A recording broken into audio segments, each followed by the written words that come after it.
Having a look at race number 6 on the card, 15:35 is the time you need to get those bets on for race number 6. Fillies and Mares, 86 handicap.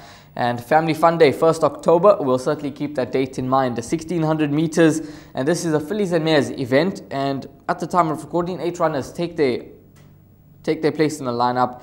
And horse number 4, Liliana, is one that I've singled out as a place accumulator banker. Cracking run last time out behind Greek Miss. I think she would have needed that last start. Second run after rest now, and Samango Kumalo retains a ride.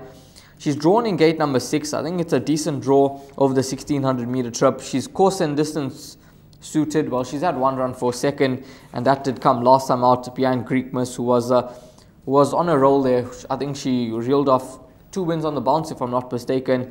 And Liliana, distance suited, with Samango retaining the ride. She received 3 points for that run, but I just feel that it's not going to alter her progress here. She's going to have a second run after rest. She's going to strip a much fitter individual. And in this sort of field, I think she'll certainly be good enough to run into the top 3 if she doesn't win. So I'm in the camp of number 4, Liliana. Number 7, Linger No More, with just 53 kgs on the back. Now, last time out, she stopped late on in the day to be beaten 3 lengths behind Terror Time. That was over 1800. Back to a mile. And I think that she's a horse that could possibly skip away from the opposition. She's drawn neatly in gate number 4. She's a front runner with just 53 kgs on the back. I think she'll be very, very competitive. If we just go through to the Greek Miss run, she's better off at the weights with the horse Liliana and Peyton's Tears.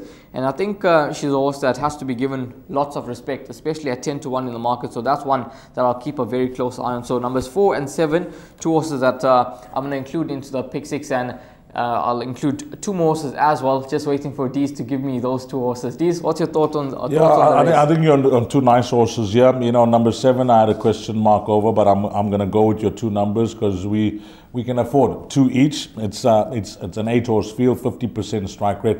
The one thing I'll tell you, when I have a look at a race like this where they're betting 33-10, 4-1, 9-2, that's the way the betting market is. It just looks like a race where if you can try and get this, with narrowing down your selections, and you got the horses that are paying 350, 4 rand for a win, and you try and get this quartet. I mean, this is the type of race that you attack the quartet, boys. I mean, just look at this race. I mean, there's lots of form to work around. There are going to be a few disappointments in the race, the way things work out. So Ryle has gone 4 and 7.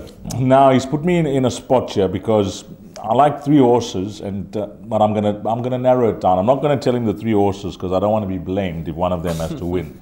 But I'm going to give him number 3, Peyton's Tears, an obvious choice. I know that did incur a slight penalty for running second last time out, but we know that at her best, I mean, she was what was she, a 96? But of an 85 now, although she was given that 2 pounds last time out, I think she looks to be threatening to win again. We always go to her for a rating drop. She always gets a mention. Yeah, we don't want to leave her out, so I'm going to put number 3 in.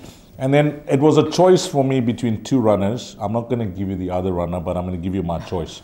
Number 5, Gilded Butterfly. Now, you've been going for Stuart Pettigrew in the early part of the card where you like a few runners. I think he could be a stable to follow on the day. He's got some really nice runners, and I think Gilded Butterfly on the recent form as well could certainly win again. She's a solid runner. What's her record? 8 runs, 2 wins, 6 places. I mean, she's just one that will be a roving banker for many that are playing this quartet as well. So Ryle's going 4 and 7.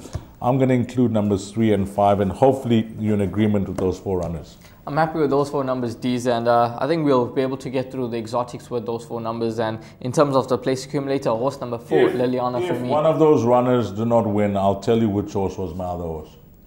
Tell me Crimson Princess. No, I'll tell you after the race. Oh, okay. We'll be waiting for that. The next time Dees and I do a show, we'll certainly give it a mention. But we've singled out 4 horses that you could possibly include in race number 6. And that's horse number 3, Peyton's Tears, the 4, Liliana, number 5, Gilded Butterfly, and horse number 7, Linger No More.